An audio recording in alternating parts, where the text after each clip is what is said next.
আসসালামু আলাইকুম, কেমন আছেন?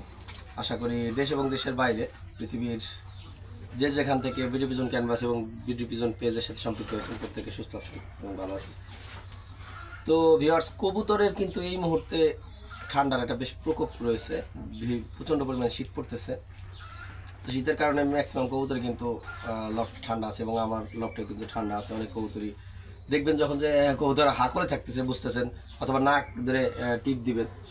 তো যদি টিপ দিয়ে দেখেন যে কবুতরের নাকে হালকা পানি পানি আসতেছে, তাহলে বুঝবেন যে কবুতরের ঠান্ডা লাগছে। অনেক সময় হা করে থাকতে পারে কবুতর। তো এটা হলে আসলে আজকে এই চিকিৎসা কী দিয়ে আমি ট্রিটমেন্ট করি, তো নতুনদের জন্য, যারা পুরাতন আছেন তারা প্রয়োজন ছাড়া স্কিপ করে যাবে। যারা নতুন আছেন তাদের জন্য ভিডিওটা, যদি বিন্দুমাত্র উপকৃত হয়।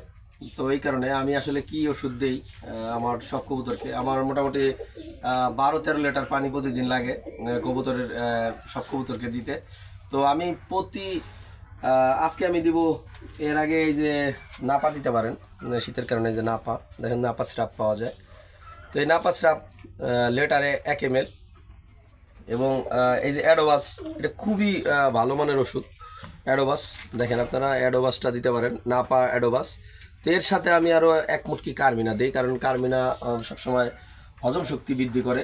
তো আজকে আমি এটা দিব না। আর যদি বেশি হয়, এই যে আপনি সিপ্রোসিন স্রাপ দেখেন, এটা আপনি যে কোনো মানুষের ওষুধের দোকানে গেলে পাবেন, ডাক্তারের দোকানে। তো এই যে সবই কিন্তু মানুষের ওষুধ। এগুলো আসলে দেওয়া হয়েছে 2-3 দিন।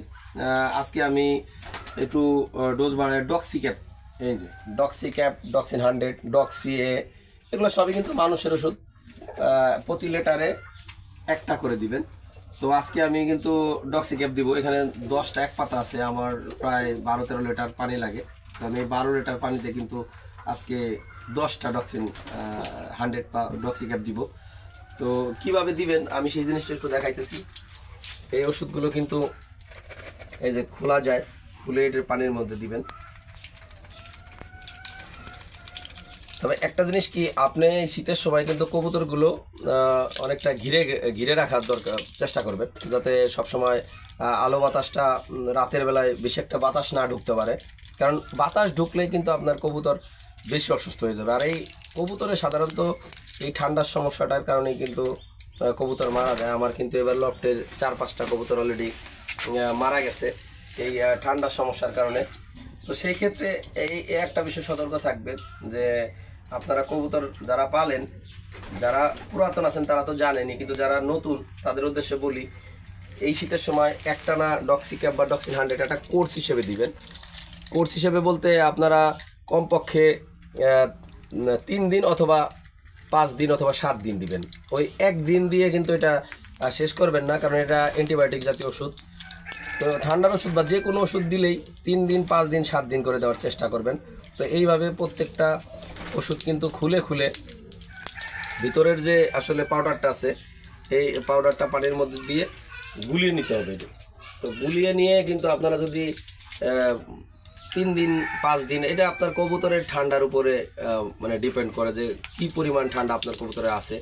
আপনি 3 দিন দেওয়ার পরে চেক দিবেন। যদি আপনি মনে করেন 1 দিন 2 দিন দেওয়ার পর আপনার কবুতর ঠিক হয়ে গেছে, তারপর আপনি আরও 1 দিন দিবেন। এই কারণেই দিবেন যে এটা একটা কোর্স হিসেবে আছে। আপনারা কিন্তু যে কোনো ওষুধ একটা কোর্স হিসেবে ইউজ করবেন, তাতে আমার মনে হয় যে একটু ভালো হবে। তো এই যে পানির ভেতরে পাউডারটা দিয়ে আমি হালকা গুলিয়ে নিচ্ছি, যাতে এই পাউডারটা পানির মধ্যে আসলে মিশে যায়। এই কালারটা দেখেন, এই যে এরকম একটু হালকা খয়েরি খয়েরি টাইপের হচ্ছে।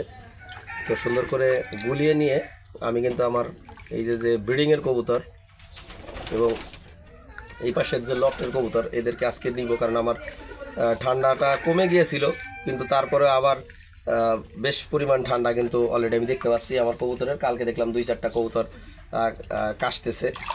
তো বাড়িতে এসে দেখে আসলে খারাপ লাগলো যে কবুতরের ঠান্ডাটা আজকে আমার দিতেছে। এর আগে দেওয়া হয়েছে, কিন্তু ঠান্ডার প্রকোপ আসলে এত বেশি পরিমাণ যে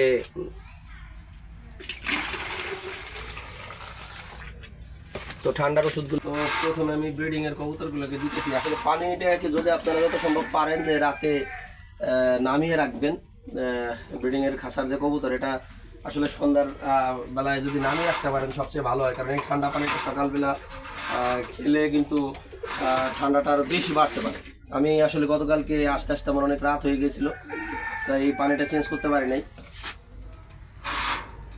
তো এইভাবে আপনারা যে ঠান্ডার সমস্যা সেটি সমাধান করতে পারেন। আশা করি ইনশাল্লাহ ঠান্ডার যে প্রকোপ সেটা থেকে আপনারা কিছুটা হলেও 2-1 দিন দিলেই বুঝতে পারবেন যে কিছুটা হলেও উন্নতি হচ্ছে। যদি উন্নতি হয় তাহলে যদি ভালো হয়ে যায় তারপরেও কিন্তু আপনি ওই 5 দিন 7 দিন করে দিবেন।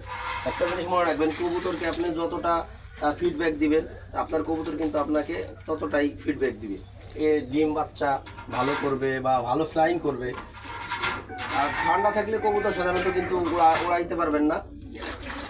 ঠান্ডা থাকলে কবুতরকে আপনি যতই যা খাওয়ানো মারেন কাটেন, কবুতর কিন্তু আপনার আকাশে উড়বে না, কারণ সে নিজেই অসুস্থ। সে কী করে উঠবে? ঠান্ডা থাকলে মানুষের যেমন ঠান্ডা লাগলে সবসময় দেখেন কিন্তু যে তারা দুর্বল হয়ে যায়, ঠিক তেমনি কিন্তু আসলে কবুতরও দুর্বল হয়ে যায়। তো ভিউয়ার্স, এইভাবে কিন্তু আপনারা 5 দিন 7 দিন করে দিতে পারেন। এছাড়া আপনারা অ্যাডোবাসটা ইউজ করতে পারেন। আগেও বলছি, এটা সব থেকে আমার কাছে বিশ্বস্ত ওষুধ। এটা আপনার নেবে 70 টাকা। আপনারা প্রতি 1 লিটারে 1 গ্রাম করে দিবেন। এই সিপ্রোসিনো সেম নাপা, এই যেদিন আপনারা এইটা দিবেন নাপার অ্যাডোবাস অ্যাডজাস্ট করে দিবেন, ঠিক আছে? প্রতি লিটারে 1 মুটকি অ্যাডোবাস এবং 1 মুটকি এই যে নাপা দিয়ে আসলে আমি আবার ইউজ করি। দেখা গেছে 10 লিটার পানিতে 1.5 মুটকি কার্বিনা ইউজ করি এটার সাথে, যাতে হজম শক্তিটা ঠিক থাকে, গ্যাসের প্রবলেমটা না হয়। তো আশা করি নতুনরা বুঝতে পারছেন এবং খুব শীঘ্রই আরও নতুন বিস্তারিত ভিডিও নিয়ে আসবো। তো সাথে থাকেন, সাথে থাকার জন্য ধন্যবাদ। এবং আমার YouTube channel BD vision canvas এবং পেজ বিডি ভিশন ক্যানভাস এর সাথে থাকেন।